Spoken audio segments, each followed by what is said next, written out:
talqin. Ya, nanti yang nalkin di ribat bukan saya lagi ya. Yang nalkin ini buya-buya yang di depan ini.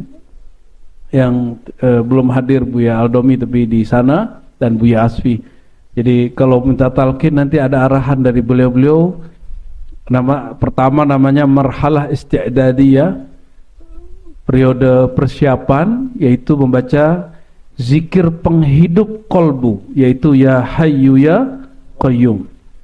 Itu tergantung isyarat beliau, mau seminggu tapi rata-rata 40 hari.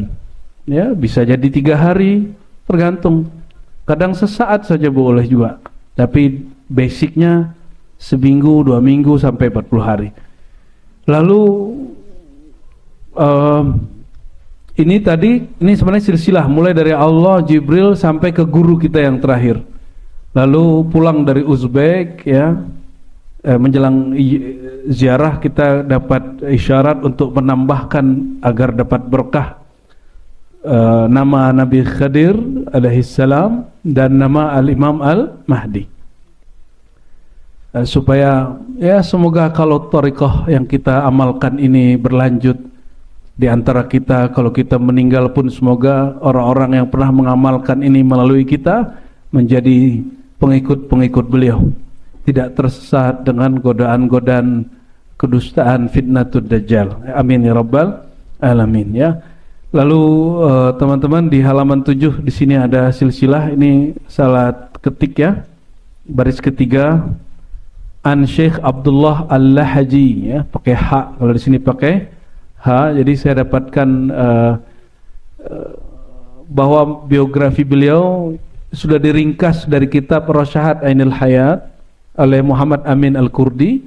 Muhammad Amin Al-Kurdi menulis kitab judulnya Al-Mawahib As-Sarmadiyah fi Manaqib Sadah At-Tariqah An-Naqsyabandiyah. Lalu daripada tahsilul mahsul, menghasilkan yang sudah ditulis orang, ya sudah kita nukil ulang dengan sanad saja bahwa ini bukan karya saya, kita nukil dari beliau. Beliau Amin Al-Kurdi punya murid namanya Salamah Al-Azami. Salamah Al-Azami punya murid Abdullah Al-Lahaji. Allah Al-Lahaji punya murid banyak di Indonesia. Salah satunya adalah Abu Ya Syekh Sya'rani, sudah wafat. Kalau yang Naqsyabandi itu Syekh Taifur dari Sumeneb Madura ya. Siapapun yang hadir, yang mendengarkan, kita ijazahkan kitab beliau Tadwirul Qulub dan juga kitab ini, kitab Al-Mawahib As-Sarmadiyah, biografi tentang silsilah Naqsyabandiyah. Di halaman 8 ini kita masuk ke kajian inti.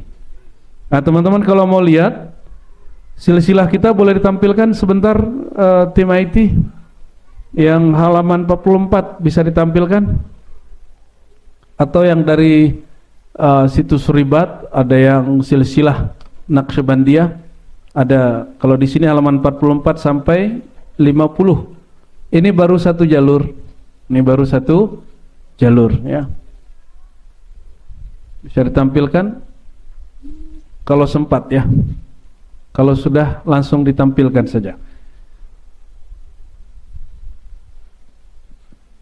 Jadi ini bukan karya saya hanya menukil untuk keperluan khatam ya, untuk keperluan khatam ya. Karena bukan karya kita sebutkan silsilah sanadnya.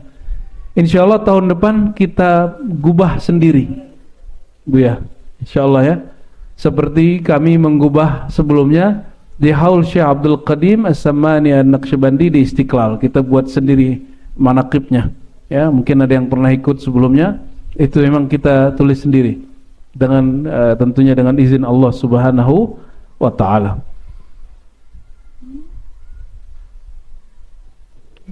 Imam Bahauddin itu bukan orang Arab, dia orang Uzbek. Tapi memang ada darah-darah keturunan campuran, tapi nggak tahu dah campuran keberapa ya. Kalau antum nih campuran apa nih? Campuran air raksa. Beliau wafat 791, tapi lahirnya tahun di halaman 8 baris keempat itu disebutkan lahir bulan Muharram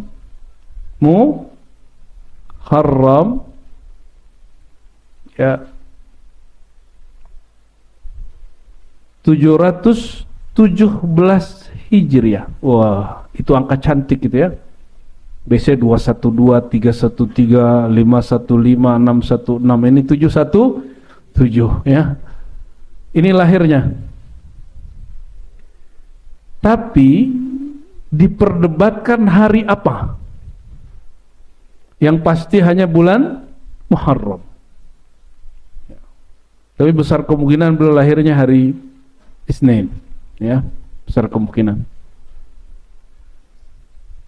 Sudah ingat? Sudah? Wafatnya tahun berapa? Wafatnya ini bulan apa nih? Rabiul Awal tahun 791, ya. Rabiul Awal. Pas ini harinya. Tanggal berapa ini, Bu ya? 4 berarti masuk 5 ya, ya. Rabi al-Awwal, ya, Hijriah. Jadi kita mengikuti tahun Hijriah. Belahirnya di mana? Nah, disebutkan di situ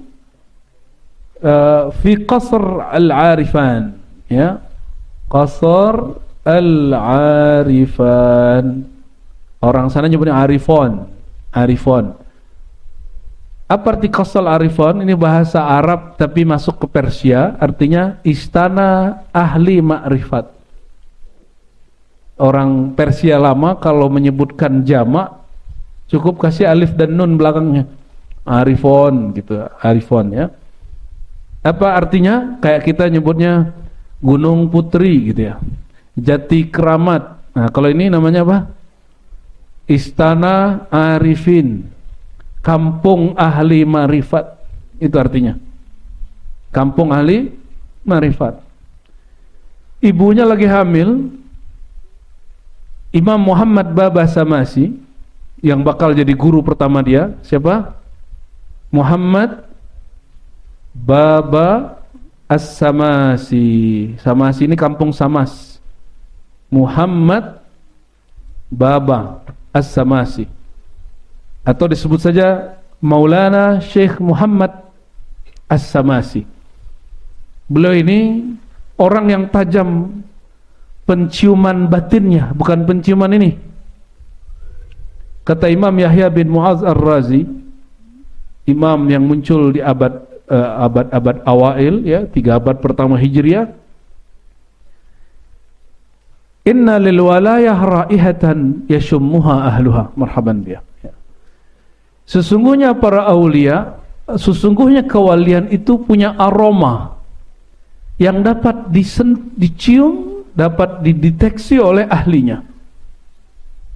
Karena Sayyidina Muhammad Baba Samasi ini wali kutub, dia mencium kelahiran calon wali kutub, wali gaus setelahnya. Jadi dia lagi lewat di kampung Qasr al-Arifan, kampung ahli marifat, dan dia mengatakan, saya lidu fi hadhil qarya waliyun min awliyaillah. Akan lahir di kampung ini seorang wali. Nah, lalu dia punya murid namanya Sayyid Mir Kulal, salah satu zuriat Nabi. Siapa namanya? Sayyid Mir Kulal. Sayyid Mir Kulal ini dari karangan Sayyid. Kata Baba Samasi, nanti kalau dia besar, kamu yang urus dia. Dia masa kecil, aku urus dia, tapi nanti umurku tidak panjang. Kalau umurnya sudah sampai dewasa, kamu didik dia menjadi seorang kekasih Allah SWT. Ini pendek cerita ini. Ini sudah 3 halaman nih jadinya. Bahauddin kecil dibawa kepada syekh tersebut, dimintain doa. Dengar ada orang soleh wali Allah, dia bawa lagi. Begitulah terus. Sampai kemudian, ya, hazaitu bi suhbati Sayyid Mir Kulal, ya. Dia kemudian berguru kepada murid dari Baba Samasi, ya.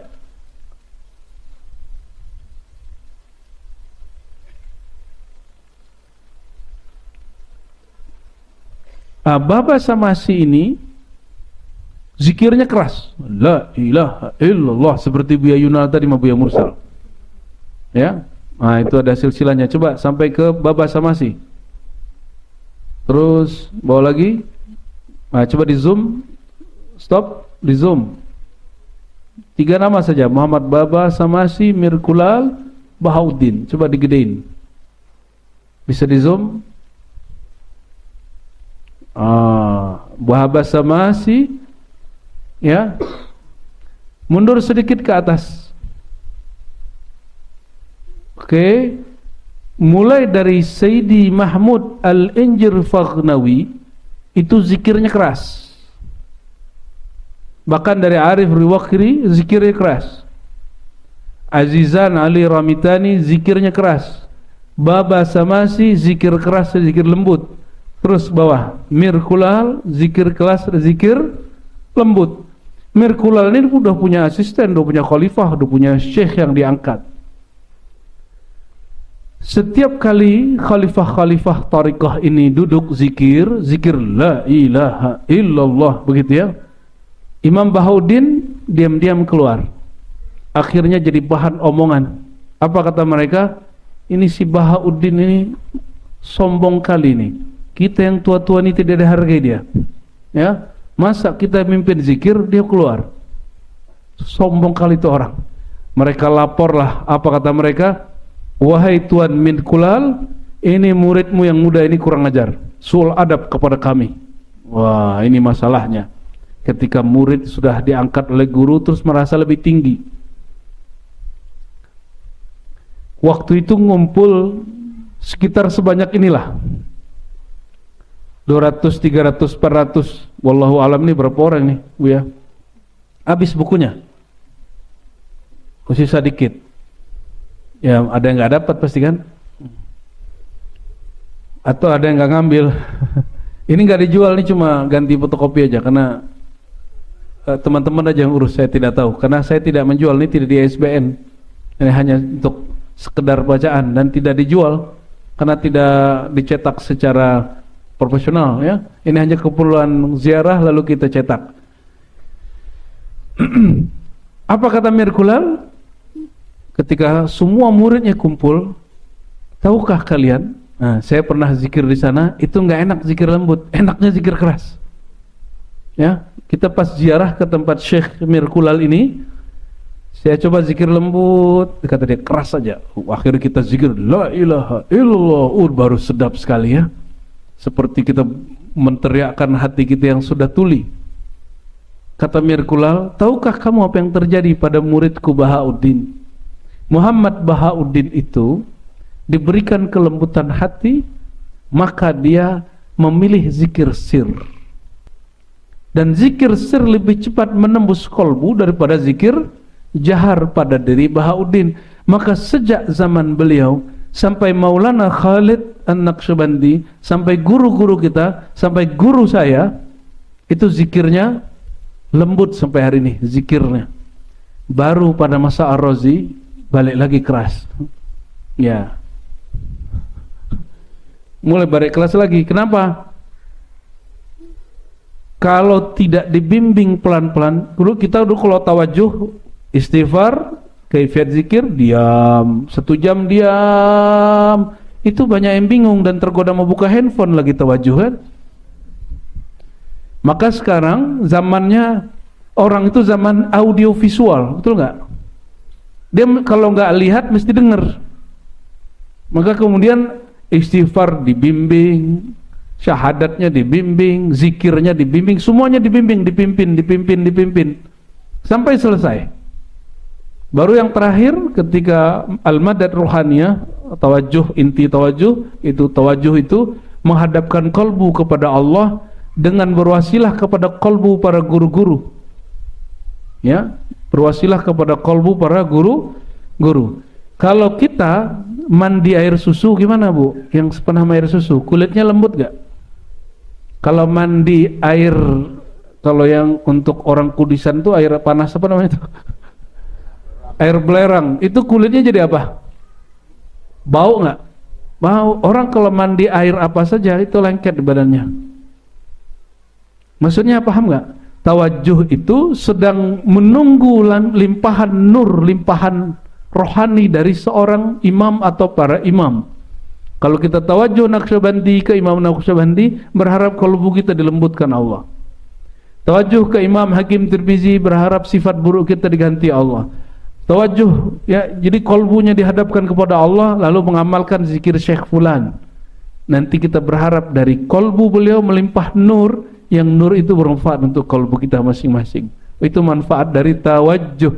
Di Ribat Ciputat atau surau Nur Ahmadi, karena tempatnya terbatas, jadi hanya internal saja yang baru diizinkan ikut zikir tawajuh malam Sabtu, hari Jumat malam Sabtu, itu rutin terus kecuali kiamat.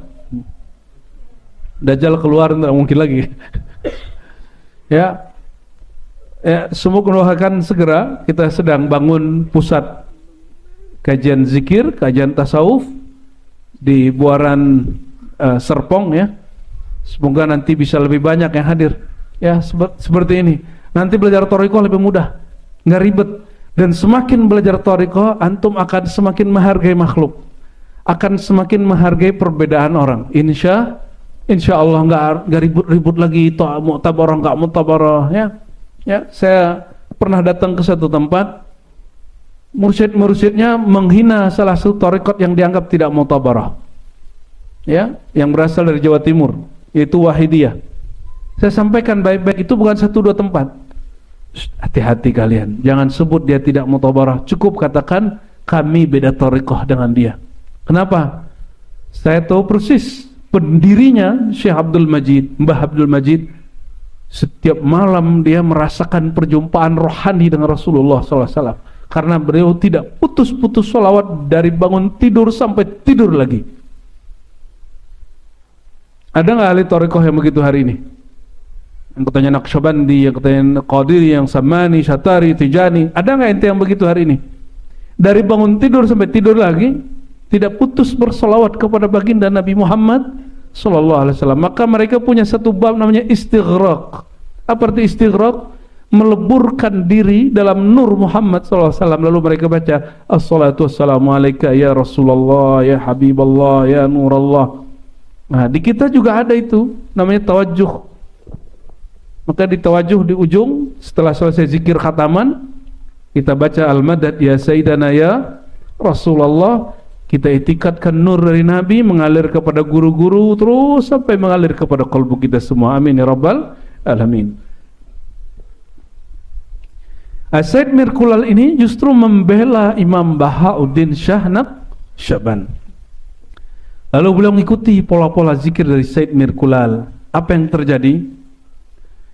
Said Mirkulal ini akan ajarkan zikir khaf. Jadi zikir itu tata caranya ada dua. Cara zikir, satu disebut jahri, satu disebut khafi, ya, atau sirri. Jahri itu dengan lisan, dengan badannya goyang, la ilaha illallah, la ilaha. Ada yang begini gak? Itu capek juga kan begitu terus.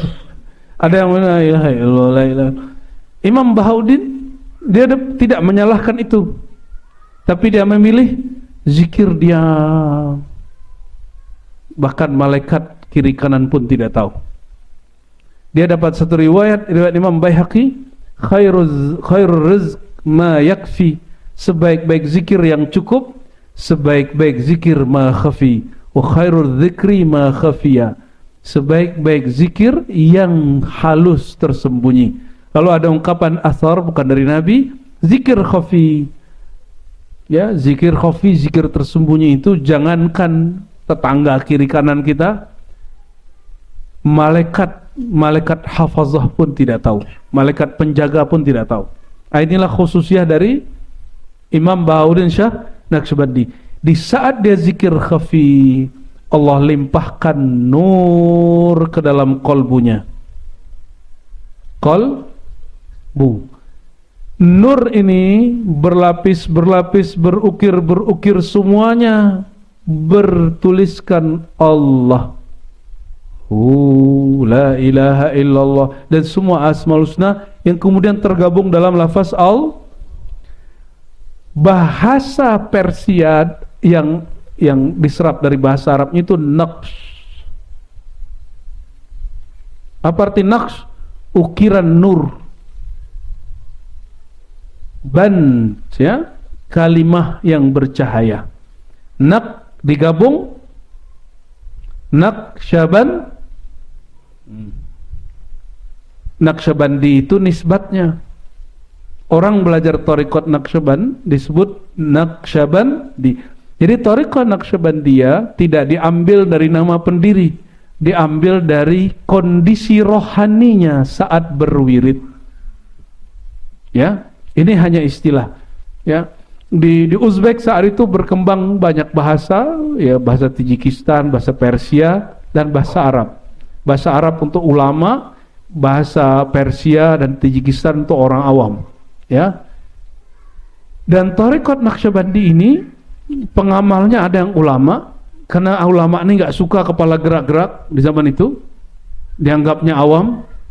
Dan para raja, kalau raja-raja zikir elok nggak ngeliat kepalanya geleng-geleng, nggak enak dilihat, muruahnya habis, kata beliau. Ya, terus gimana?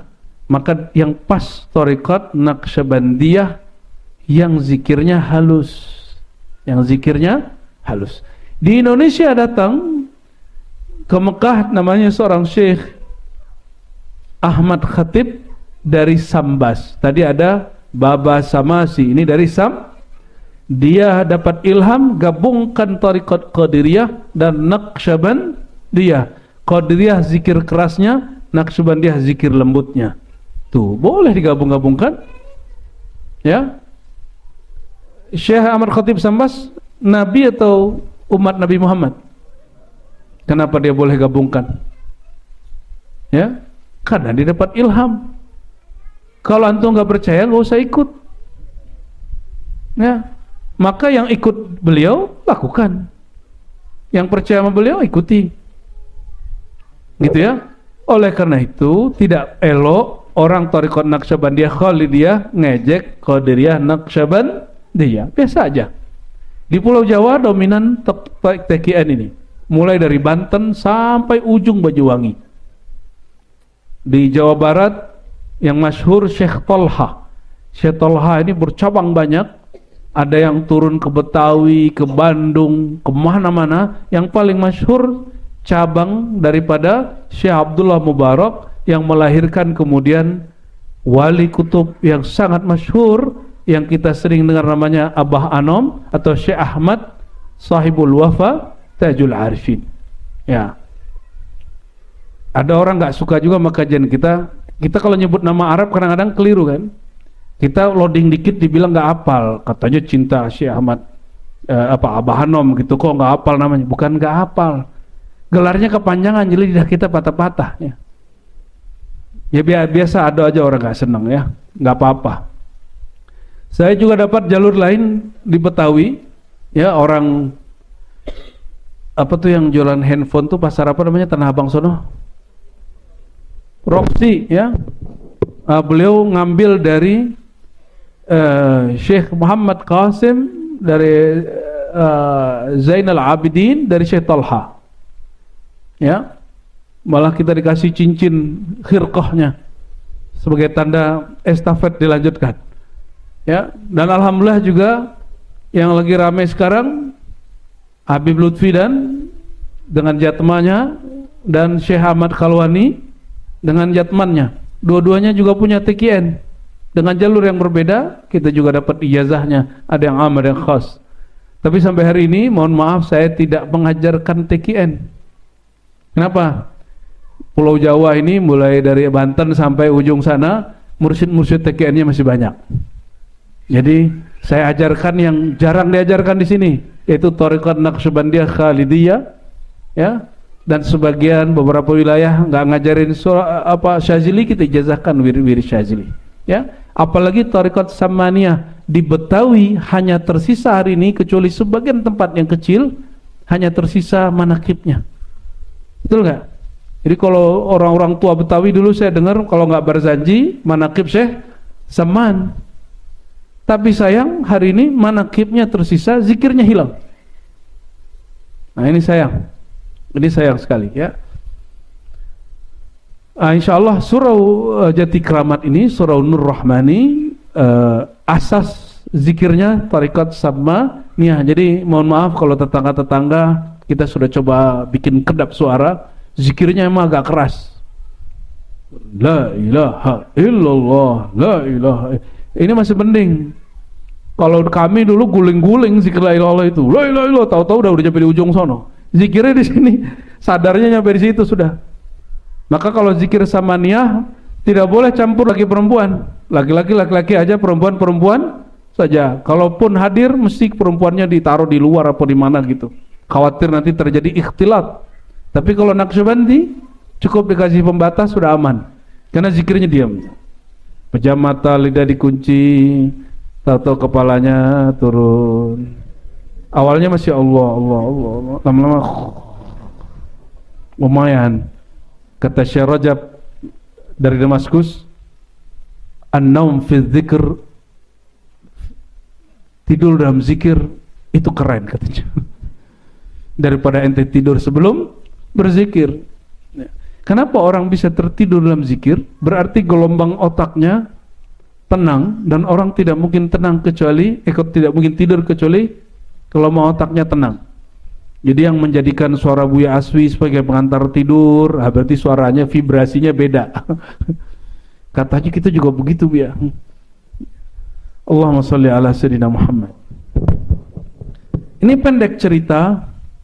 Beliau kemudian diijazahkan Mir Kulal menjadi pelanjut. Ya. Ini ceritanya panjang sekali. Lalu kata Mir Kulal, sejak hari ini engkau bebas punya guru siapapun. Maka dia berguru kepada Syekh Ad-Dik, bukan Bang Dik. Diujilah ini dan itu. Ternyata dia dulu punya doanya diketahui oleh Baba Samasi. Apa doanya? Ya Allah, beri aku kekuatan menghadapi ujianmu. Itu ditegur oleh Baba Samasi, doanya jangan begitu, berarti kamu minta dapat bala. Kalau berdoa jangan begitu. Doanya apa? Waqina syarra ma qadait. Ya Allah, lindungi kami dari takdir yang buruk. Jangan berdoa apa? Ya Allah, kalau bala turun tolong kasih kekuatan gitu. Apa kata beliau?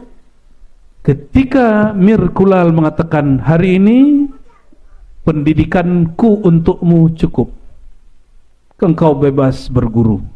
Apa kata beliau dalam hati?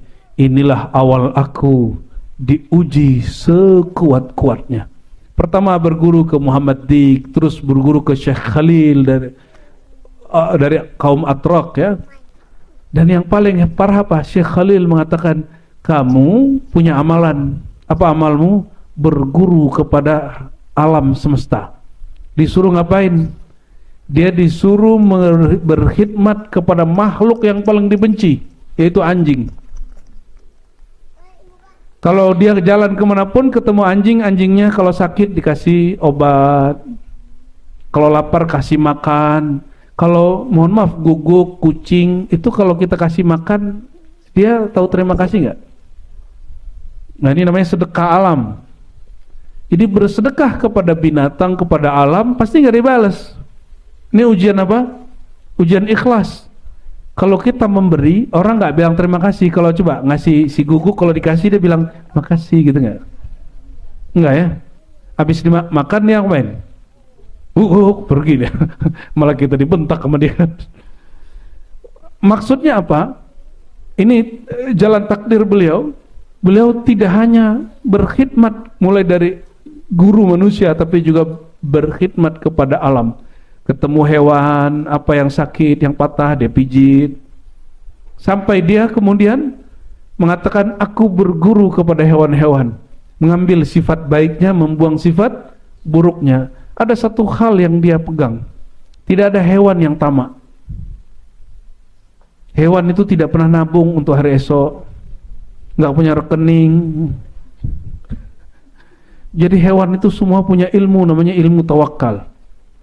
Betul nggak? Kalah nggak sama hewan? Kalah kita ya. Tapi jawabannya gimana? Ya kita kan bukan hewan Pak gitu. Pendek cerita, kita sekarang masuk kepada ajaran dan kalam-kalamnya ya. Apa yang beliau kalamkan ya? Silakan ya.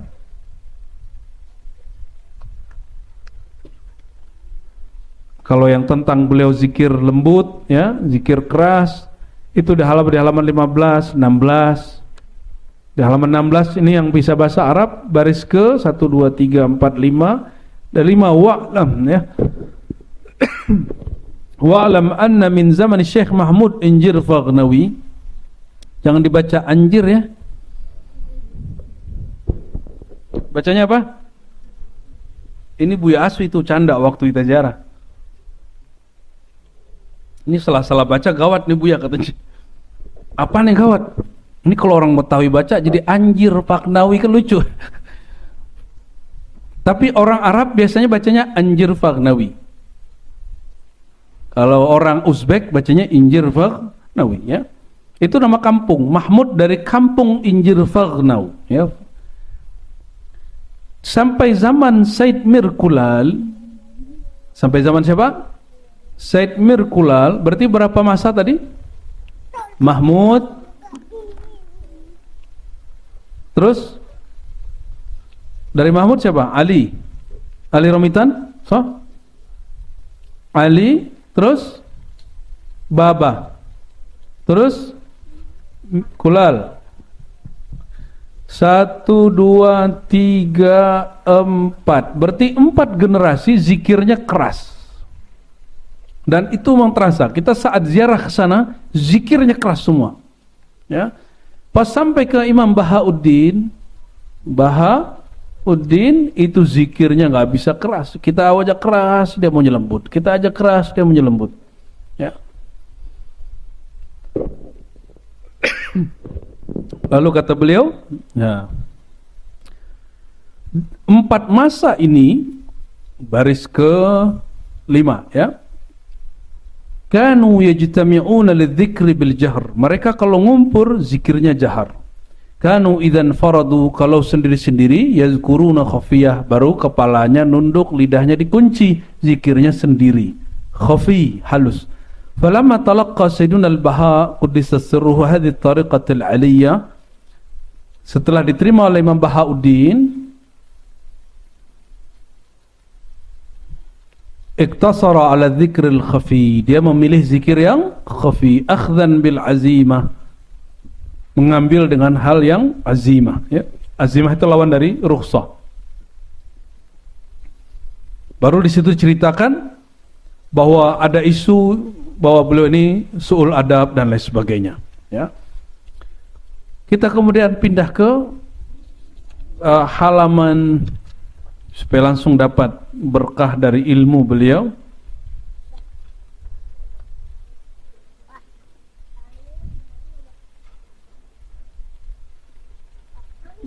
Halaman 21 coba.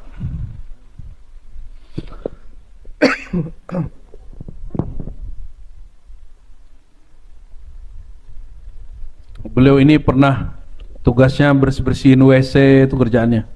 Mursyid. Jadi wali-wali besar hari ini yang antum kenal itu pernah melakukan hal-hal yang kita tidak bayangkan ya. Bersihin WC, mungutin sampah, bersih piring dan lain sebagainya. Wa qala qaddasallahu sirrahu. Qaddasallahu sirrahu artinya semoga Allah menyucikan sirnya. La yanfa'u saliku hadha at-tariq illa al-badhl wal maskanah wa 'uluwul himmah. Tidaklah bermanfaat untuk penempuh jalan tariqah kecuali al-badlu. Apa arti bazlu? Mengerahkan kesungguhan. Sungguh-sungguh, jangan nyambi. Jangan apa? Jangan nyambi. Saya pun kalau ziarah nggak mau nyambi. Ziarah itu emang niat ziarah. Ya, datang ke kiai karena emang niat datang ke kiai, bukan nyambi datang ke kiai. Ya, kerja di Jakarta, di Bekasi, nyambi belajar di Ribat, jangan begitu. Ya, niatkan saya mau belajar ma'rifatullah, zikrullah. Ya, nyambinya kerja. Dibalik. Kenapa? Tugas kita di bumi bukan kerja. Tugas kita di bumi mengenal Allah. Pekerjaan itu cuma untuk urusan duniawi kita, ya. Fa inni ana ma adkhaluni illa min hadzal bab wa maniltu illa min dzalik. Kata beliau, guru-guruku tidak ada mengajarkan aku supaya sampai ke tujuan kecuali melalui jalur ini, al-badlu wal maskanah, ya, kesungguhan mengerahkan pikiran, hati, rohani, wal maskanah, tapi dia harus maskanah, tenang, atau maskanah ini bisa dijadikan kesederhanaan, wa uluwul himmah, wa uluwul himmah, semangat yang tinggi, jangan patah semangat. Ya, jauh dikit, katanya Jati Kramat nih tempatnya macet, ya, jalannya sempit, apalagi macet, ya, alasannya macet aja. Atau alasannya apa? Ah, nggak bisa jumpa Buya. Emang harus jumpa-jumpa gitu ya? Nggak mesti lah, ya. Nggak mesti salaman-salaman tuh, nggak mesti lagi hari ini, ya. Kita sudah terlatih di masa pandemi. Yang penting ngaji. Thariqatuna bukan musafahah. Jalan kita bukan salam-salaman. Ingin ngambil berkah nih, boleh itu kalau ada kesempatan. Keberkahan sejati bukan pada salam-salaman. Keberkahan sejati itu fi naqlil ilm, ketika ilmu berpindah dari dada guru kepada dada murid. Nah, ini karena sudah salah faham mau memahami berkah. Berkah itu harus jumpa, berkah itu harus peluk-pelukan, harus bawa hadiah. Kenapa saya menghindari jumpa? Karena saya nggak mau, biasanya orang kalau jumpa harus bawa-bawa barang. Kita nggak mau orang ini mau datang ke majelis mesti bawa sesuatu. Kita maunya orang datang ke sini, datang aja. Kalau emang ada kelebihan bawalah hadiah. Kalau nggak, datang. Jangan sampai kalau nggak datang sana nggak bawa hadiah, nggak enak. Jangan begitu. Sampai begitu kita diribat, merukhsah diri supaya mengurangi interaksi langsung. Bukan kenapa-napa, ya, bukan kenapa-napa. Bukan karena kami ini susah ditemui. Sampai ada yang ngomong begini, Bu, ya, jumpa Allah mudah, jumpa Buya Ar-Razi susah, katanya. Astagfirullahaladzim. Itu kan kalimat yang gak pantas dikalamkan itu, ya. Lebih mudah jumpa Allah daripada jumpa Ar-Razi. Oh iya, kita buktikan kalau ente memang jumpa ketua Allah, ya. Kita mau tanya, emang Allah rupanya bagaimana? Gimana? Yang bilang begitu kita tantang dia, rupa Allah gimana? Kalau dia jawab, dia mujassim, ya. Mujassim artinya apa? Menjisimkan Allah. Kalau dia diam, dia juga bingung. Jangan berkalam hal-hal yang nggak pantas, ya. Jangan berkalam hal-hal yang nggak pantas. Kalau di Jawa, kata umi-umi ini, kiai itu ada hari sowan gitu, ya. Ya mungkin kalau nanti udah ada di Buaran kita buat hari sowan lah nanti, ya. Tapi kami ini nggak pantas dia sowan-sowan ini nih. Wajah-wajah pendosa ini cuma malam ini aja gayanya keren gini, ya. Pakai sorban, ngeri kali itu, ya. Ini kalau bukan karena menghormati silsilah yang hampir semua mereka sampai zaman silsilah 2 terakhir di belakang kita itu semuanya pakai sorban, ya. Maka kita hidupkan lagi, ya, di Buya Kasir kita hidupkan lagi. Sampai 2 silsilah pakai kopi hitam. Jadi guru Buya Kasril, guru saya juga yang pertama, dan kakek guru kita Abuya Ayah Sultani namanya, itu juga pakai kopi hitam. Makanya saya lama dan bahkan hari-harian saya kopi hitam. Buya-buya ini hari-harian pakai kopi hitam. Bahkan kita kadang-kadang nggak pakai kopi, pakai topi pet New York.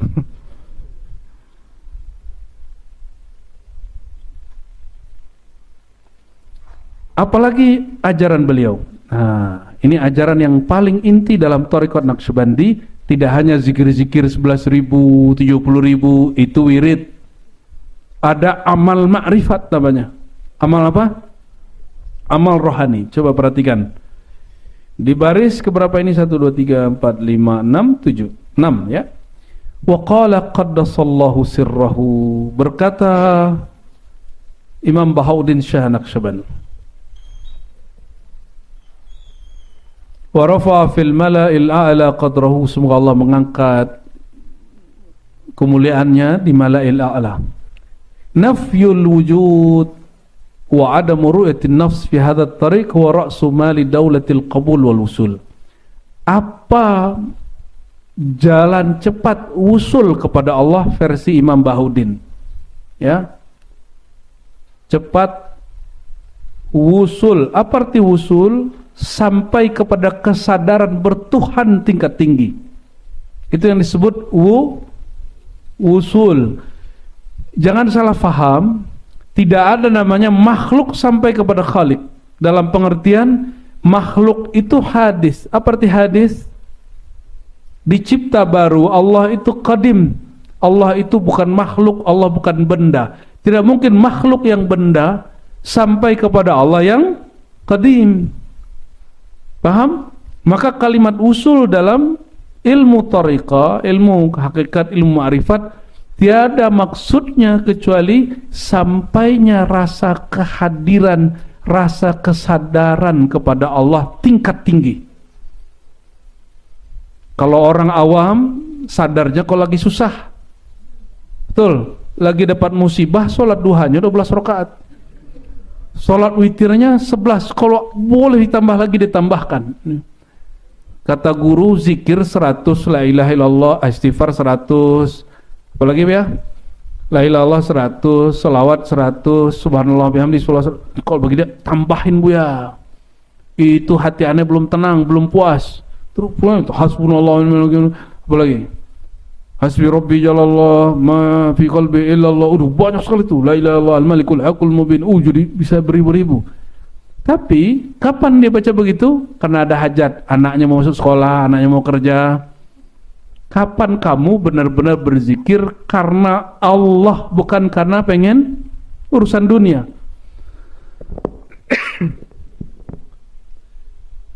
Apa cara usul yang cepat?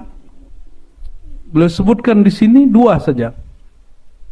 Satu, nafyul wujud.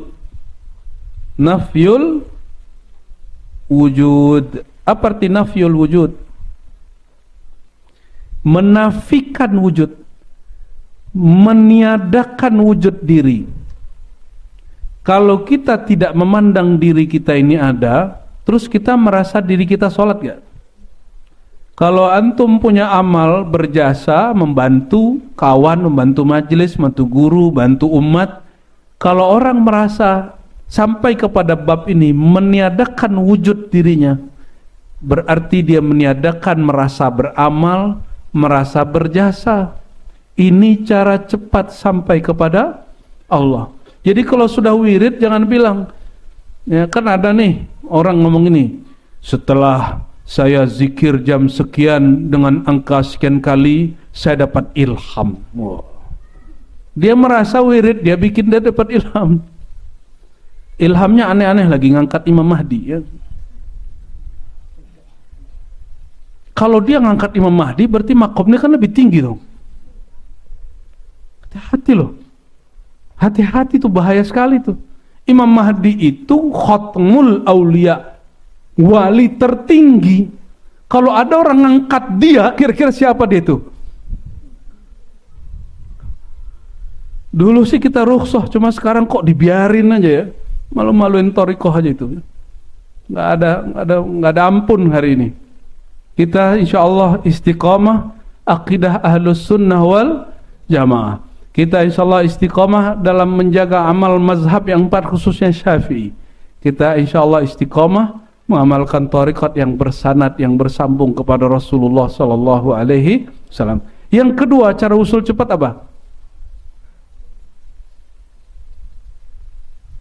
Apa kalimat di sini? Adamu ru'yatin nafs. Mirip-mirip juga. Adamu ru'yatin nafs.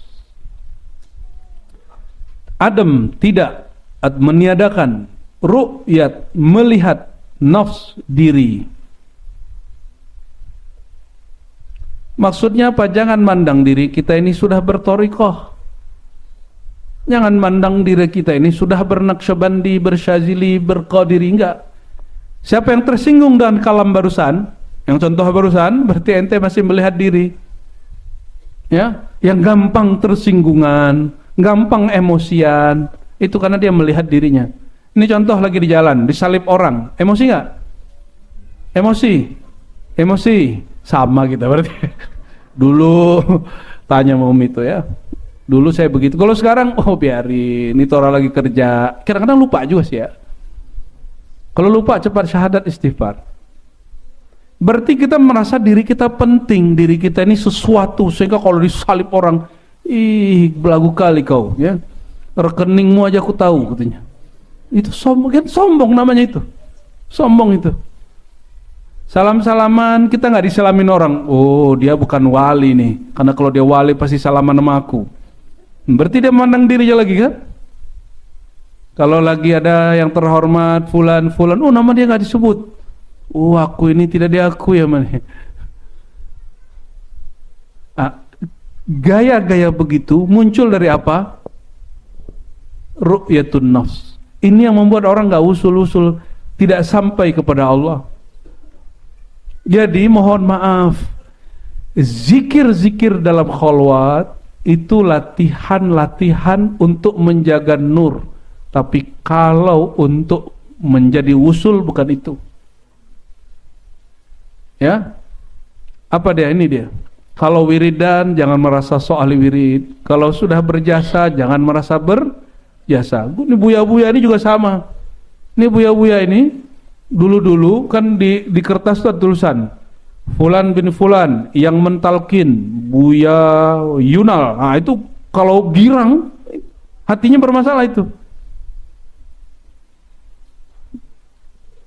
Aneh yang talkin. Tapi sekarang udah gak begitu. Kalau awal begitu. Sekarang malah kalau bisa jangan kita yang talkin. Kalau bisa Buya Asfi yang talkin. Kata Buya Asfi kalau bisa yang on sampingnya talkin begitu lah. Jadi kalau di sini orang dorong-dorong berebut tidak mentalkin.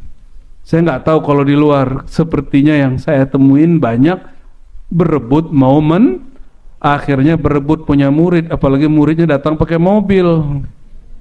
Kalau datang pakai motor, padahal kadang yang lebih banyak duitnya pakai motor karena dia nggak ngeredit. Mohon maaf, canda aja tuh ya. Saya sudah capek. Kita pagi keluar dari Pematang Reba jam 8, ke rumah cuma ganti baju. Karena saya mikir, waduh ini haul ini, orang sudah khataman. Terpaksalah guru ngaji ngebut ya. Untung nggak dibilang orang kita tadi pembalap ya. Maaf kalau wajah saya agak sedikit lemas ya, seperti lemas yang tadi di situ. Kayaknya lebih lemas hari ini. Allahumma sholli ala Muhammad wa ala ali Muhammad.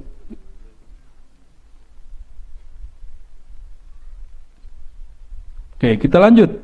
Ini karena banyak sekali, kita ambil saja beberapa.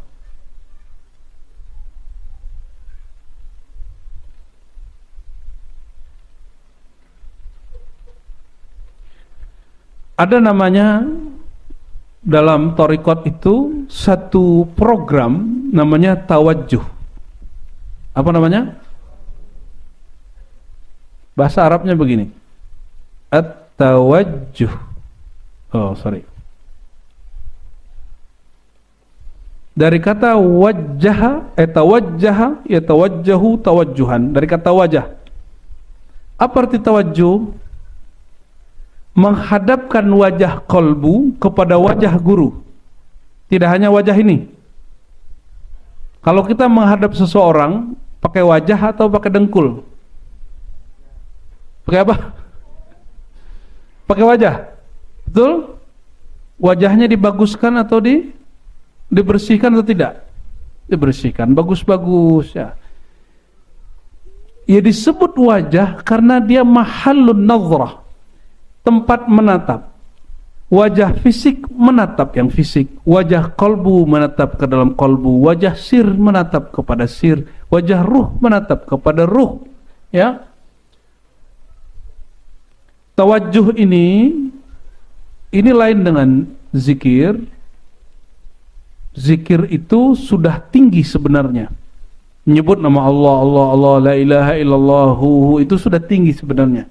Tapi orang kalau zikir begitu seringnya tidak merasakan apa-apa. Maka dia mesti belajar tawajjuh. Tawajjuh itu medianya adalah menghubungkan hati kita dengan hati guru. Namanya rabitah. Apa namanya? Rabitah ya.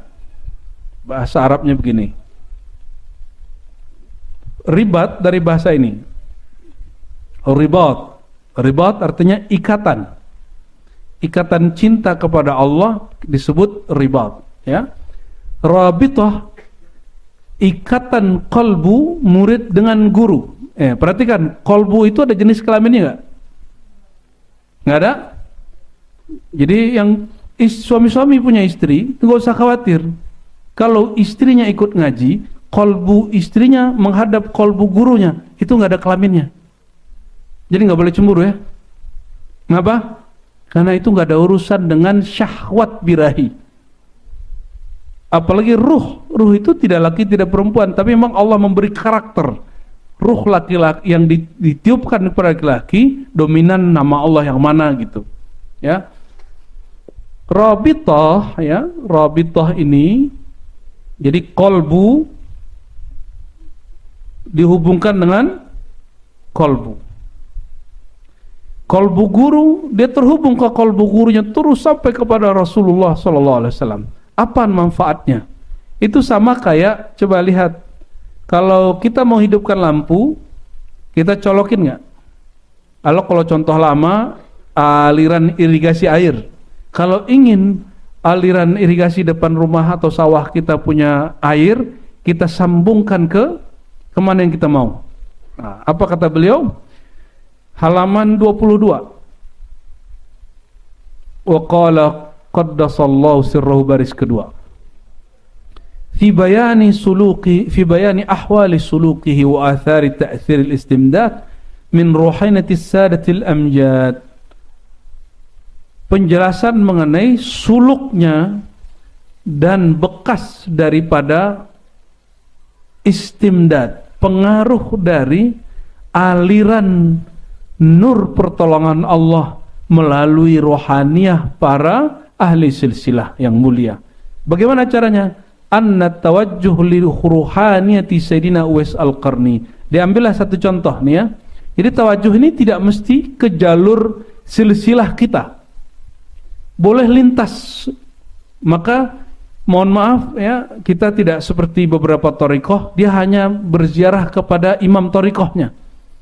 Kalau di kita belum punya sanadnya nih. Tapi kalau ada kesempatan kita ziarah kepada orang itu. Kenapa? Pasti ada rahasia Allah di kalbunya. Kata guru-guru kita dulu, berkunjung kepada orang hidup, engkau dapat ilmu.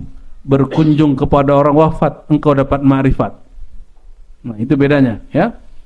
Kata beliau, sebagai contoh, menghubungkan kalbu kita kepada kalbu guru agar terhubung kepada Uwais Al-Qarni.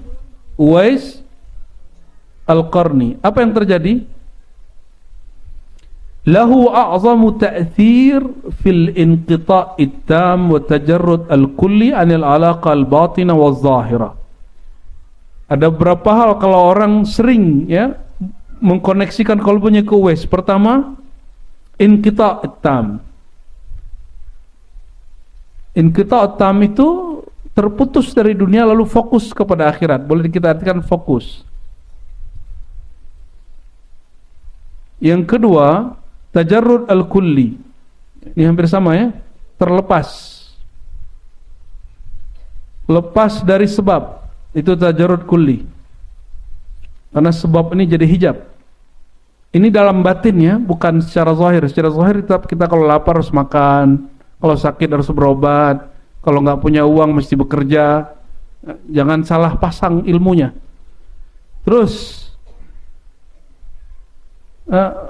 fokus dan terlepas dari sebab yang berkaitan dengan batin ataupun zahir. Jadi kelebihan kalau kita ziarah, kenapa di Ribat ada program wajib setahun ziarah supaya dapat taksirul istimdad. Apa yang didapat?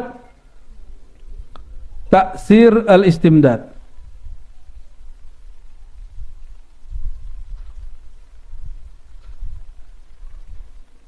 Nah, istimdad.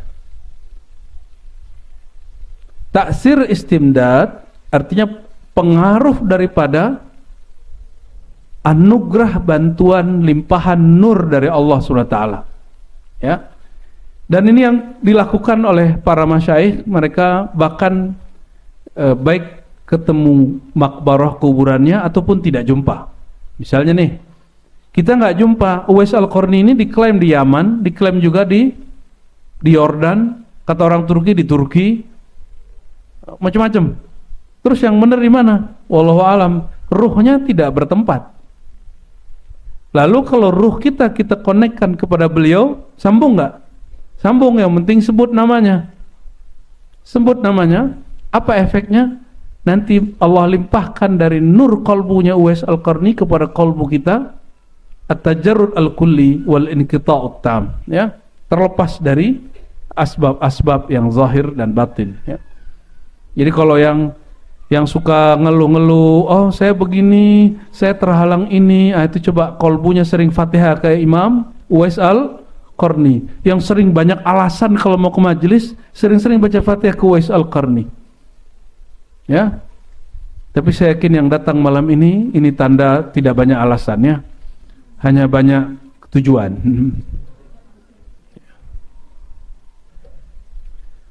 Sedangkan tawajjuh kepada ruhani Muhammad ibn Ali Al-Hakim Tirmidzi yujibu mahwus sifat. Nah, mahwus sifat yang tadi kita obrolin, Bu, ya. Alhamdulillah kita mungkin videonya juga ada, tapi nggak usah diputar lah. Kalau ziarah ke Imam Hakim Tirmizi ini beda dengan Abu Isa Tirmizi, dua-duanya ahli hadis. Bedanya Hakim At-Tirmizi ahli hadis tapi wali gaus. Wali itu pemimpin wali namanya gaus. Bawahnya aqtab. Aqtab itu terdiri dari kutub, ya. Kutub ini banyak. Bisa 313. Di bawahnya ada abdal. Ini juga banyak. Disebut apa? Abdal. Baru di bawahnya simpatisan. Ya. Baru di bawahnya simpatisan. Ini jumlahnya kalau dikumpul-kumpulkan, wali-wali abdal, wali kutub, autad, apa segala macamnya 124.000 sebanyak para nabi dan rasul. Abdal, autad, ya, apa istilahnya, Bu, ya, macam-macam lah itu, ya. Rijalul ghaib 124.000. Setiap zaman tidak pernah berkurang. Makanya kita tidak boleh larut kalau guru mursyid kita meninggal.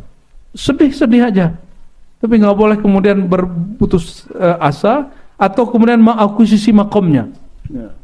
Guru Ani udah meninggal, sekarang Ani kutubnya. Ada gaya bener ente. Wali kota aja diangkat, masa wali kutub ngaku-ngaku? Kalau ada orang nggak pernah dipilih, nggak pernah ikut pemilihan wali kota, terus ngaku wali kota, itu cocoknya di rumah sakit mana dia? Hah? Oh, PLT. PLT mah 1-2 aja. Baik, kita lanjut. Jadi maksudnya apa? Jangankan ziarah, kolbu cuma dihadapkan kepada ahli silsilah, kita dapat berkah. Makanya tadi kalau Gus Faiz baca, antum sadar nggak sadar itu ada nur mengalir di kolbu. Ya, sadar tidak sadar ada nur mengalir ke kolbu. Semoga nur ini Allah kekalkan sampai nanti. Amin ya rabbal alamin. Nanti kita lihat nurnya nggak padam apa enggak, ya. Senin berikut, Senin kapan pengajian kita?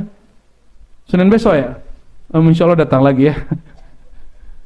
Di sini ngajinya nggak ada bayar, antum nggak ada mahar di sini, ya, tenang aja.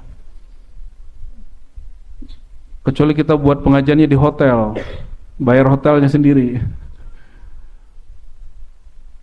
Bayarnya hanya kesungguhan. Al-bazlu, apa tadi? Al-bazlu wal maskanah wa uluwul himmah. Serius, maskanah sederhana. Yang ketiga, ulul himmah, semangat, ya.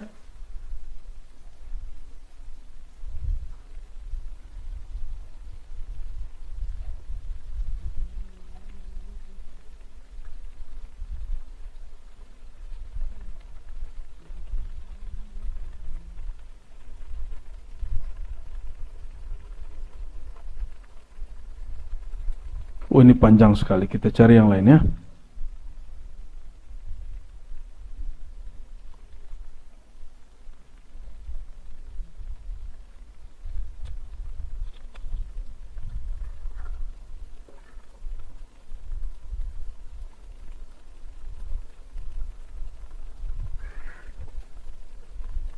Ini nih. Biar nggak macam-macam doanya ya. Halaman 23. 1, 2, 3, 4, 5, 6. Baris ke-6. Kalau lafaz sebelumnya cocok tuh kalau ngaji tafsir Isyari atau syarah Isyari. Makanya kita nggak buka dulu. Wa qala quddisa sirruhu man talabal haqq ta'ala faqad talabal bala. Siapa yang meminta kepada Allah, dia sedang menuntut, meminta diberi ujian. Maksudnya apa? Jangan banyak tuntutan kepada Allah. Cukup katakan ilahi anta maqsudi wa ridha matlubu, ya Allah yang penting engkau ridha. Jangan banyak minta-minta. Ya Allah jadikan aku wali kutub, jangan begitu. Ya Allah jadikan aku bersama Rasulullah di surga. Itu masih penting lah ya. Ya Allah berikan aku kesabaran menghadapi ujian. Oh berarti minta ujian. Ya kan? Ya Allah kayakan aku. Jangan minta kaya, mintanya syukur. Kalau minta kaya belum tentu dikasih syukur. Jangan minta banyak sholat. Cukup katakan a'inni ala dzikrika, ya Allah bantu aku mengingat engkau. Jangan manjak-manjak sholat. Ya, nanti gila sama sholatnya, asik sama sholatnya. Itu namanya ru'yatul a'mal. Sibuk dengan amal, memandang amalnya sendiri. Nanti ngomong gini, aku belum tahajud nih, ntar dulu ya. Nanti ujub. Lagi asik-asik ngobrol ngopi-ngopi jam 9 pagi. Bro bentar sis bentar ngapain? Aneh mau duha dulu. Itu namanya syughlu bil a'mal. Sibuk dengan amal, bukan sibuk dengan Allah. Bagus nggak? Bagus, tapi nggak usah begitu juga ngomongnya. Kalau lagi puasa ngomong gimana? Maaf ya, bibirku pecah-pecah, malam tadi tidak sahur. Ya, seperti saya tadi ngomong maaf ya, tadi jam 8 baru keluar, itu sama juga tuh ya.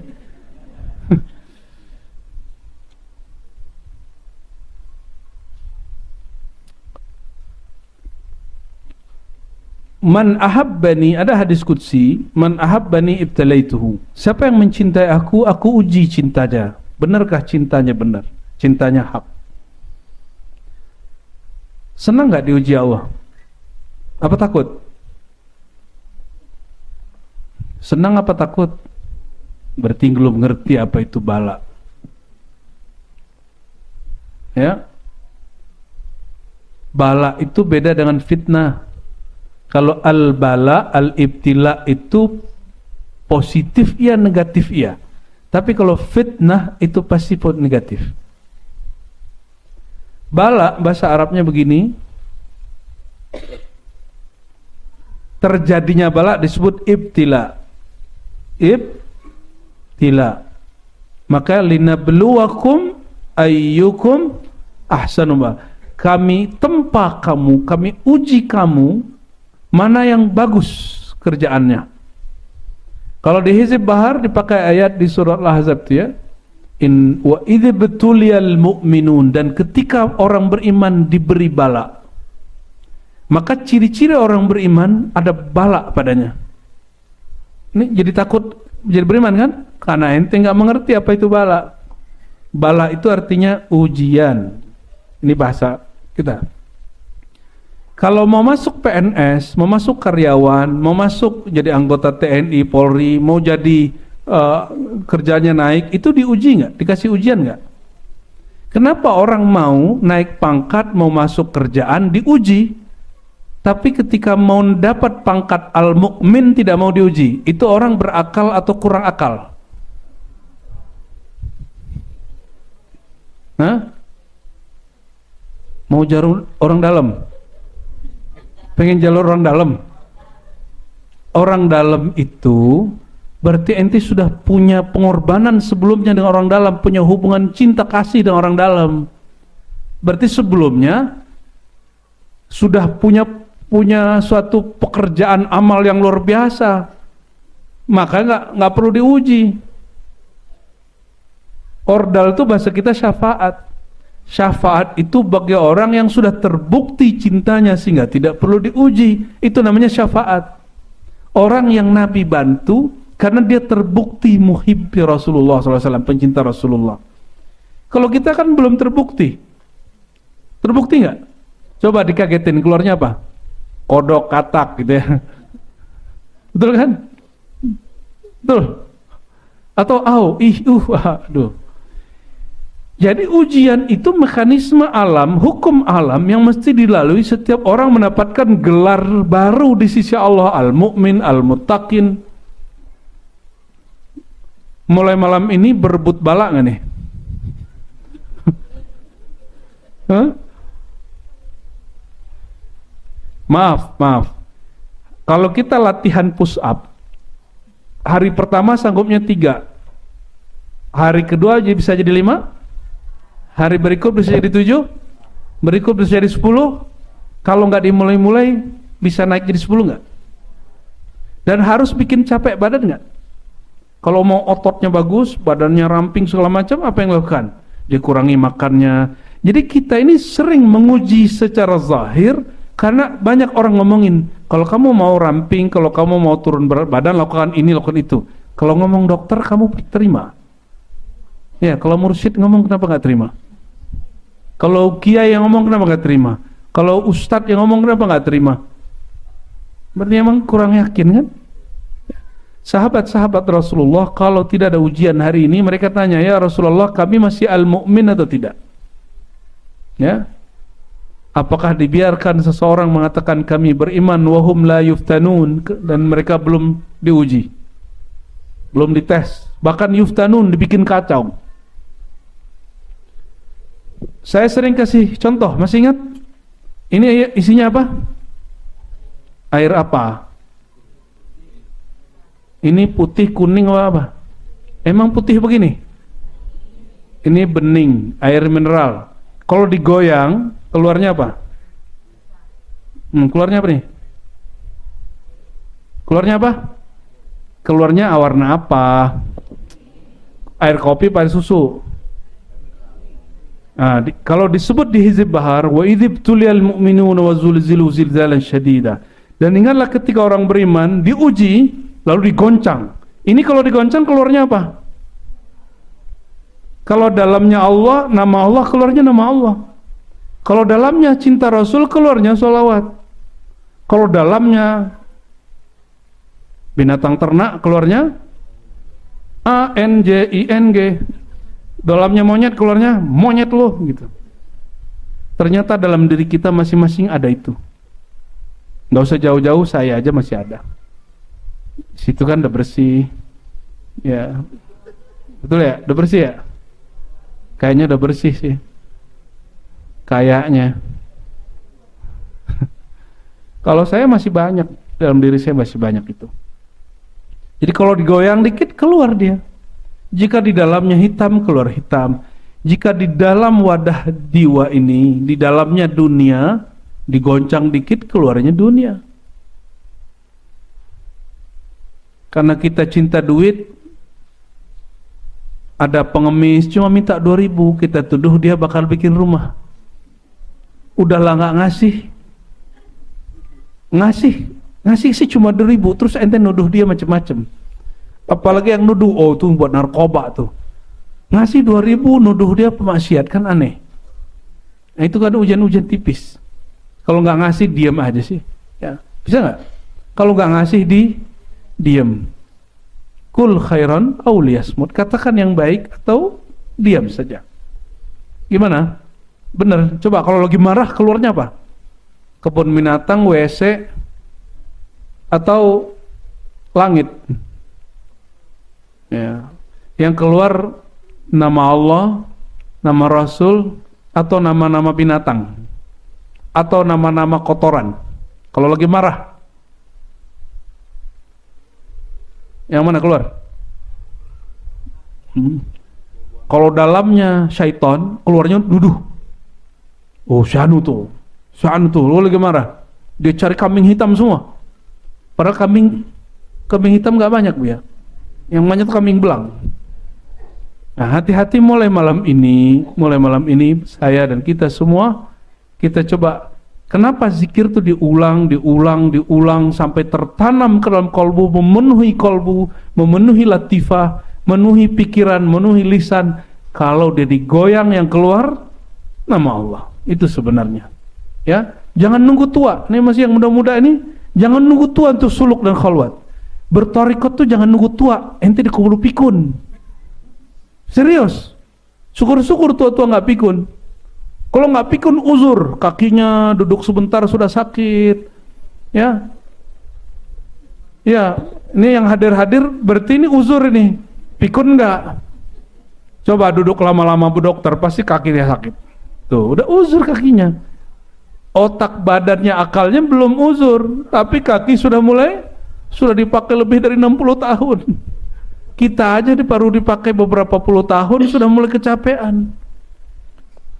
Nah, maka yang muda-muda ini jangan pernah ngeluh.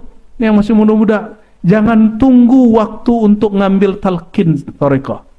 Ya. Talqin itu apa? Hanya memasukkan nama Allah yang mulia masuk ke dalam kalbu. Itu yang disebut talqin. Jadi nggak usah horor-horor. Diribat, baiat itu ditunda. Kalau di kebanyakan majelis, betul standarnya begitu. Talqin plus baiat. Di kita tidak. Kita minta izin kepada para masyayikh, diizinkan cukup talqin. Nanti baiat kalau khidmatnya sudah terbukti baru dibaiat. Karena baiat itu menyebut nama Allah, berjanji sumpah setia, berjuang dalam nama Allah, meninggalkan kemungkaran, meninggalkan khianat, macam-macam. Siap berjuang sama guru. Ada syak sedikit batal dia. Oh, kenanya luar biasa. Dan kalau kita mengingkari satu baiat, itu bahaya sekali. Itu bahaya sekali. Maka ini kalau baiatnya sahih ya. Kalau baiat ke negara-negara dalam negara itu gak sah.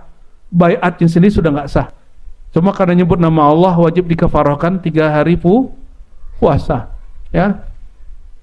Kalau dulu baiat tarekat, ngambil tarekat baru bukan untuk tabaruk tapi ingin jadi murid yang utuh, puasa aja 3 hari. Puasa aja 3 hari. Kalau dulu pernah ngambil baiat kepada tarekat tertentu, terus gurunya meninggal, kita belum beres. Supaya nggak ada syak di hati, puasa 3 hari untuk mengkafarahkan apa? Baiat kita. Lalu berguru yang baru. Kenapa? Kata Imam Sya'rani, jika engkau belum selesai sekolahmu, kepala sekolahmu meninggal, gurumu meninggal, carilah sekolah yang baru. Jangan kemudian bilang saya ikut yang sudah meninggal aja. Ya, inilah yang terjadi dilema-dilema hari ini karena orang-orang fanatisme kepada guru. Ya. Jadi apa gunanya talqin? Memasukkan nama Allah yang mulia ke dalam qalbu. Baru sah qalbu kita disebut Baitullah. Qalbul mu'min Baitullah. Ya, itu gunanya talqin. Namun nanti kalau diribat nggak langsung ditalqin. Zikir persiapan ya hayyu qayyum beberapa hari, nanti baru ditalqin. Apa indikator kalau zikir ya hayyu qayyumnya sudah menyatu, membacanya ada rasa nikmat dan ringan. Kalau sudah sampai begitu, itu sudah boleh ditalqin, walaupun belum 40 hari. Dan gak usah bohong ya, bisa dites sama gurunya tuh. Bisa dites. Ya. Cuma kalau gurunya kuat taksir rohaninya, sebenarnya nggak perlu nunggu 40 hari. Detik itu juga bisa. Cuma guru ini kadang menguji muridnya sungguh-sungguh, al-bazlu, ya sungguh-sungguh tidak, maskanah tidak, ulul himmah atau tidak, ya semangatnya tinggi atau tidak. Nah, jadi kalau kita zikir terus sebut nama Allah di kolbu, ini pentingnya suluk. Sebut Allah, Allah, Allah, Allah, berharap sifat-sifatnya yang mulia, nama-namanya yang agung menyinari kolbu kita yang gelap, sehingga kolbu ini kemudian kalau digoyang keluarnya nur, keluarnya nama Allah. Itu gunanya ya. Sudah begitu belum? Antum jangankan lagi suluk, ya, lagi sholat aja ingatnya selain Allah kan? Betul nggak? Jujur aja lah. Lagi sholat aja ingat selain Allah. Gimana kalau digoyang hidupnya oleh Allah? Dan enggak ada orang diuji dengan hal yang dia mau. Semua orang diuji dengan yang dia mau. yang Allah mau, bukan yang dimau si hamba. Dan tidak ada orang diuji dengan sesuatu yang dia suka. Dia diuji sesuatu dengan yang dia nggak mau dan dia nggak suka. Buya-buya ini semuanya, umi-umi ini semua akan diuji, dan mereka akan selalu diuji sampai mati. Ini bukan nakut-nakutin ya. Tapi apa kata Ibnu Athaillah Sekandari? Kapan ujianmu terasa indah? Saya hari-hari yang saya paling tunggu kalau sekolah ujian. Karena sudah bosan sekolah, pengen cepat naik. Ya dulu Tahadus bin Nema menceritakan iman Allah, buku-buku di sekolah itu saya hafal. Jadi ada berapa mata pelajaran yang kitab bahasa Arab itu hafal semua. Sekali baca hafal, sekali baca hafal. Kita mikir kapan nih tamat ini. Jadi kalau sudah ujian, saya semangat itu. Dan kalau kita ujian soalnya 10, satu soal kita jawab 1 menit. Jadi kalau 10 soal, jadi kawan saya katanya, kami ini rasa-rasa mau buang air kecil kalau kamu selesai. Kenapa? Psikisnya kena. Jadi saya 10 menit taruh. Kata teman ketika ujian akhir, bro, please sekali aja seumur hidup. Ya, maksudnya apa? Ujian kali ini ujian terakhir hidup dan mati. Katanya. Tolong jangan keluar duluan. Betul, saya tetap selesai 15 menit karena soalnya 15. Itu pertama kali kertas ujian tawaf lebih dari 7 kali. Ya, tawaf ya. Alhamdulillah ya. Semoga termasuk membantu orang lolos.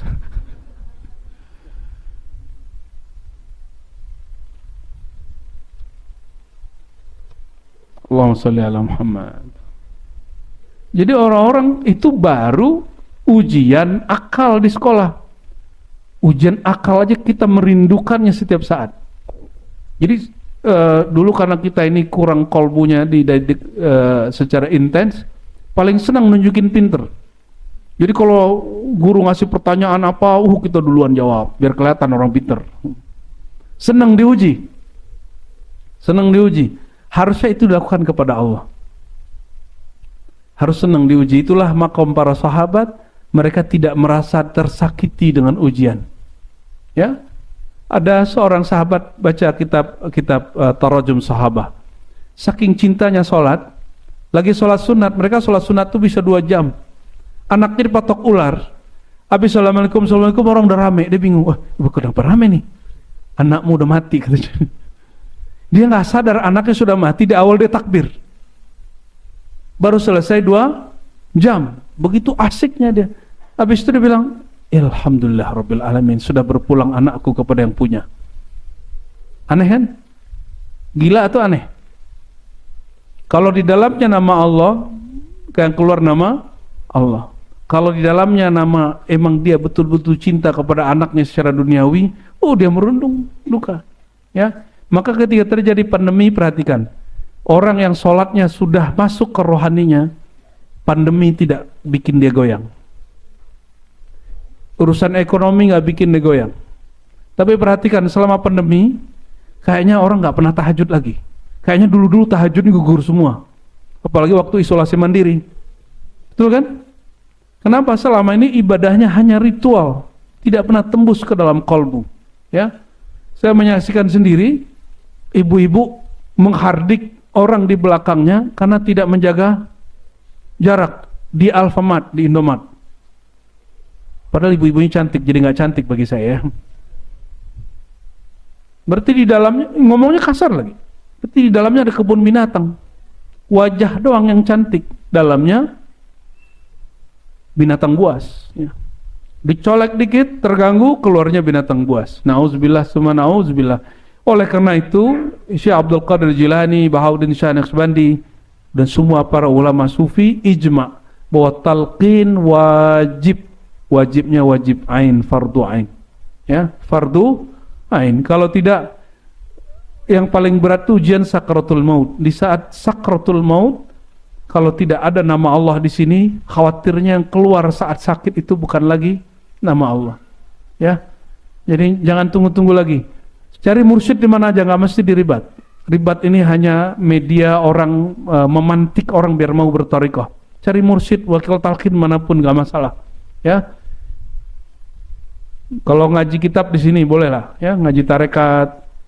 Kalau antum punya mursyid, punya wakil talqin, ikuti mereka. Tapi kalau ngaji tarekat boleh di sini. Apapun tarekatnya nggak masalah. Ya, kata beliau berikutnya.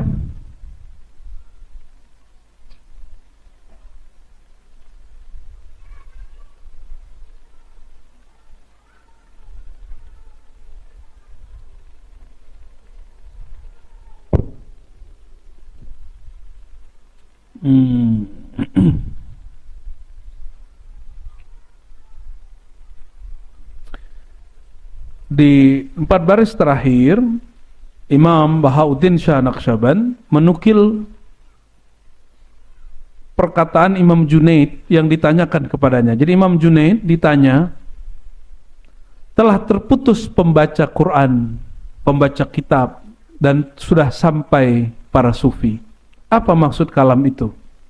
Lalu beliau menjawab, adapun famin al-qari' wa sufi fa ajaba bi anna al-qari' wal mashghul bil ism. Orang baca kitab kuning, basul masail, irama-irama Quran yang indah, yang bagus, muzakarah ilmu, hanya sibuk dengan teks. Jadi ada 2 jenis orang di dunia ini, sibuk dengan yang tersurat. Sedangkan para sufi sibuk dengan yang tersirat.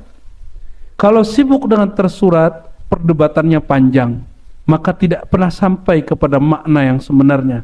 Maka beliau mengatakan, Imam Junaid berkata, qata'a al-qari' wa wasala as-sufi. Terputus sudah, ya, para orang-orang yang berpegang kepada hal yang tersurat, tapi akan sampai kepada maksud orang-orang yang membaca sampai kepada yang tersirat, itu para sufi. Ya, oleh karena itu kata Imam Junaid, kalau orang-orang tahu apa yang kita punya, yang kita pegang, laqataluna, mereka akan menyerang kita. Jadi jangan heran kajian-kajian tasawuf diserang bahkan oleh orang-orang yang berilmu. Ya, jangan heran nanti antum ngaji tarekat, ngaji tasawuf pasti disalahin orang. Betul nggak? Wajah-wajah begini ngaji tasawuf kayaknya nggak pantas benar katanya. Ya. Yang ngomong pintar baca kitab. Biasanya begitu. Ya. Siap-siap sajalah. Sedikit lagi ya. Sedikitnya lagi bisa 15 menit.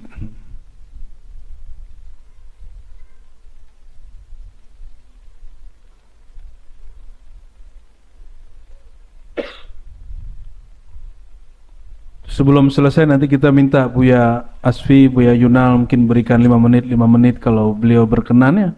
Lebih juga boleh, mau nggak? Ya.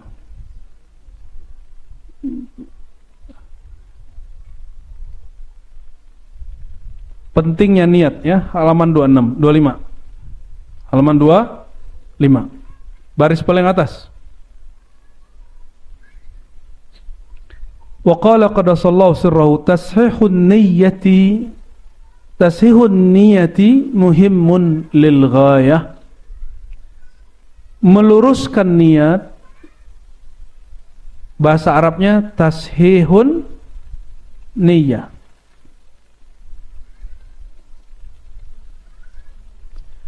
Meluruskan niat itu penting supaya sampai kepada ujung. Makanya Nabi mengatakan innamal a'malu sesungguhnya amal itu sampainya kalau niatnya benar. Itu maksudnya. Ya. Kenapa? Wah, inilah yang menarik. Ini kalam yang jarang, saya pun jarang ngeh ya. Kalau kita mengatakan nawaitu usolli, itu terdengar nggak suaranya? Terdengar? Nawaitu, terdengar nggak?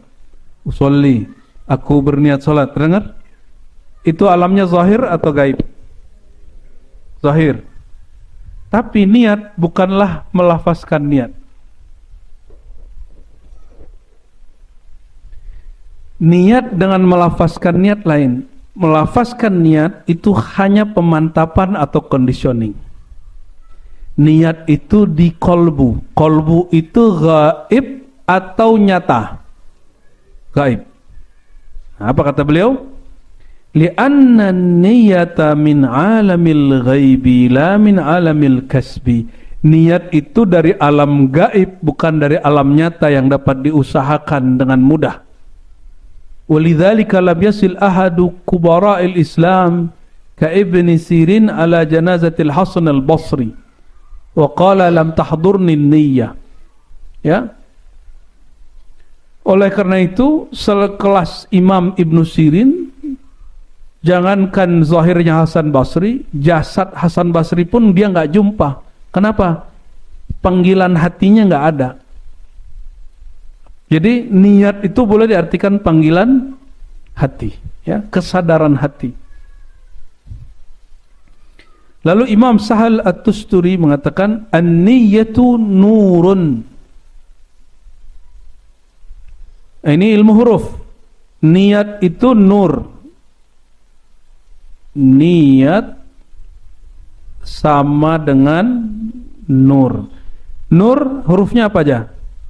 Nun, waw, ra. Apa kata beliau? Nur li'anna nun nurullah. Nun ini nurullah. Waw, oh, nun waw nurullah. Ra, langsung ra. Ra itu wal ya'u yadullah. Ya itu yadullah. Apa ya? Tatwil, oh, niat bukan nurnya. Saya salah sebut ini. Bukan dari nurnya tapi dari ni. Coba kita terusin lagi. Niat. Nun itu nur, ya itu yadun. Nur nurullah, yad yadullah. Nurullah nur Allah, yadullah tangan Allah. Maka niat itu adalah limpahan cahaya dari sentuhannya Allah. Itu arti dari niat. Ini perkataan siapa? Imam Sahal At-Tusturi. Dia menggunakan ilmu huruf untuk menjelaskan makna niat. Dan ini bukan cocok logi. Ini bagian dari ilmu huruf, ya. Wa anna niyyata wal ha, adapun ha di sini tak marbutah ini disebut ha, hidayatullah. Hidayahnya Allah. Wa anna niyyah nasimur ruh. Niat itu intinya ruh, ya.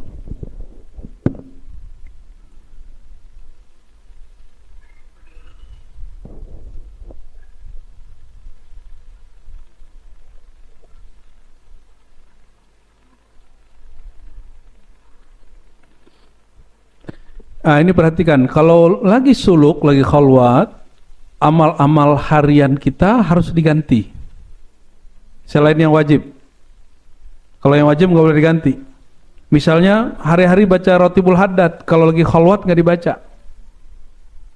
Hari-hari sholat duhanya 12 rakaat, kalau lagi khalwat cukup 2 atau 4. Supaya apa? Nah, ini jawabannya, ya. Oleh karena itu Syekh Amin Al-Qurdi dalam Tanwirul Qulub menyebutkan jangan beramal di saat khalwat kecuali yang diperintah guru. Kecuali yang diperintah. Jangan mengikuti diri nafsu kita ini lagi, tapi lepaskan diri ini, ikuti panduan dari guru. Apa kata beliau? Lisalik ayaturkan nawafil fi ba'dil awqat. Bagi para pesulu, orang yang berkholwat, agar meninggalkan amal sunat yang sudah biasa dilakukan sesekali. Supaya apa? Wadzalika idza anasat tabi'atu biha li'alla tasira laha 'adatan ma'lufatan, supaya dia tidak punya keterikatan dengan amal itu, supaya dia tidak kemudian punya kecanduan amal sehingga mengatakan, oh, hatiku nggak senang, hatiku nggak nyaman nih. Kenapa? Belum sholat duha. Berarti dia memandang amalnya bahwa ketenangan jiwanya bukan turun dari Allah tapi dari sholat duha. Sholat duha itu dia rasakan perbuatannya, maka dia mengatakan aku tenang ini karena amalku bukan karena Allah. Dan saya sudah pernah sampaikan bahwa sangat banyak para wali Allah jumpa Rasulullah justru ketika mereka tertidur dari wirid sholawat, supaya dia tidak mengira bahwa dia mimpi Nabi karena sholawat dia. Ya. Fa innal maqsud ayyakuna unsus saliki bi maulah la bil a'mal. Supaya seorang pesalik, pengamal tarekat, pengamal zikir tidak terikat oleh amalnya tapi terikat hatinya dengan Allah. Kalau amalnya sedang tidak dilakukan, hatinya terikat dengan Allah masih sama atau tidak? Harusnya gimana? Ketenangan dia kepada Allah tergantung amal zahirnya atau tergantung keyakinan dia kepada Allah? Ya, karena selama sebelum pandemi kita ini dibikin bergantung kepada amal, kepada kesolehan-kesolehan zahir. Di saat itu tidak dapat dilakukan, orang kemudian gelisah. Padahal Allah sebelum dia sholat, saat dia sholat, setelah dia sholat, sama nggak? Allah jadi gendut nggak ketika kita sholat? Ini kan Allah nggak benda, jadi nggak ngaruh sama sholatnya. Jadi kalau kita zikir, Allah jadi kaya nggak? Nggak ngaruh. Zikir itu untuk nafsiyah kita aja. Kalau ruh, bahkan dia tidak ruku, tidak sujud, ruh itu hanya memandang kepada Allah Subhanahu wa ta'ala. Oleh karena itu Nabi mengatakan, pelipur laraku bukanlah dengan solat, tapi pelipur laraku fis sholah. Ada satu hadis Nabi mengatakan, qurratu aini ju'ilat qurratu aini, dijadikan pelipur laraku qurratu aini. Qurratul ain, pelipur lara, penyedap mata, penenang hati. Kalimatnya apa? Coba perhatikan, yang paling penting.